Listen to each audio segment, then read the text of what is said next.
નમસ્કાર, આપ જોઈ રહ્યા છો ગુજરાત અપડેટ ન્યૂઝ। વાત કરીએ આજના મુખ્ય સમાચાર તો અમરેલી જિલ્લાના બાબરાના નીલવડા ગામે દલિત યુવકને મારવા સંદર્ભે ગઈકાલ દલિત સમાજ દ્વારા પાઠવાયેલ આવેદનપત્ર બાદ બાબરાના મહિલા પોલીસ કર્મી રાજેશ્રીબેન વાળાએ ફિનાઇલ પી લેતા અમરેલી સિવિલમાં સારવારમાં ખસેડતા આજે ક્ષત્રિય સમાજ દ્વારા રેલી સ્વરૂપે અમરેલી કલેક્ટર અને અમરેલી એસપી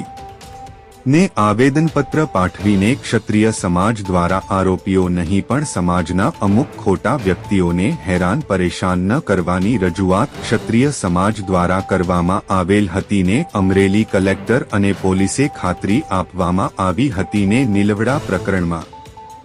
બંને સમાજ દ્વારા સતત 2 દિવસ સુધી આવેદનપત્રો અપાયા હતા। આજે ક્ષત્રિય સમાજ દ્વારા મહિલા પોલીસ કર્મી રાજેશ્રીબેન વાળાને પોલીસ તંત્ર દ્વારા ટોર્ચર કરવામાં આવતા ફિનાઇલ પી લેતા કાઠી ક્ષત્રિય સમાજે મુખ્યમંત્રી અને ગૃહમંત્રીને આવેદનપત્ર મારફતે રજૂઆત કરવામાં આવી હતી। બાઇટ 1 ગજેન્દ્રભાઈ શેખવા, પ્રવક્તા અખિલ ભારતીય કાઠી ક્ષત્રિય સમાજ અમરેલી। નીલવડા પ્રકરણમાં મહિલા પોલીસ કર્મીને પોલીસ અધિકારીઓ દ્વારા ટોર્ચર કરવામાં આવતા ફિનાઇલ પી લેતા હાલ સારવાર તળે મહિલા પોલીસ કર્મી હોય ને તબિયત સુધારા પર હોય ત્યારે આજે કાઠી ક્ષત્રિય સમાજ આવેદનપત્ર પાઠવતા અમરેલી એસપી સંજય ખરાતે દરેક સમાજમાં એકતા જળવાઈ રહે તેવી અપીલ કરી હતી ને પોલીસ તંત્ર નિષ્પક્ષ તપાસ કરે તેવી ખાતરી અમરેલી એસપી